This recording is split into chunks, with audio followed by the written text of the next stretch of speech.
Lagi viral video yang menampilkan aksi penganiayaan oleh seorang pria dewasa terhadap anak kandungnya sendiri.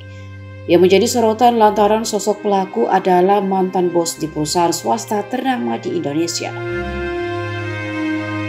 Video itu diunggah pertama kali oleh akun Instagram @iku yang merupakan istri dari pelaku.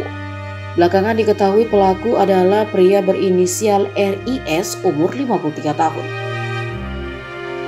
Dari beberapa video yang kini sudah ramai beredar di media sosial, tampak pelaku terlihat memukul kepala anak kandungnya yang masih di bawah umur menggunakan tangan.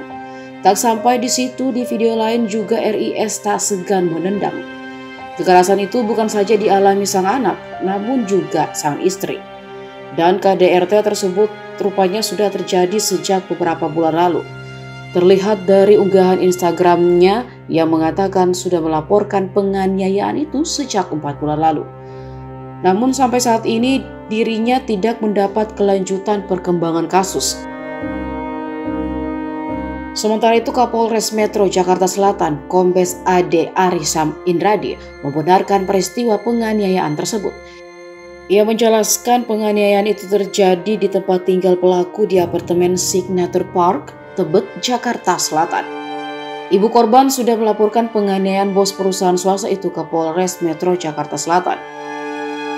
Ade mengatakan kasus ini sudah ditangani oleh Unit 6 PPA Polres Metro Jakarta Selatan. Sementara itu dilansir dari akun Instagram @ovo_id memberikan keterangan jika yang bersangkutan sudah tidak bekerja di perusahaan tersebut sejak tahun 2019. Begitu juga klarifikasi dari Lazada. Pihaknya mengumumkan jika yang bersangkutan tidak lagi menjadi bagian perusahaan sejak 2021.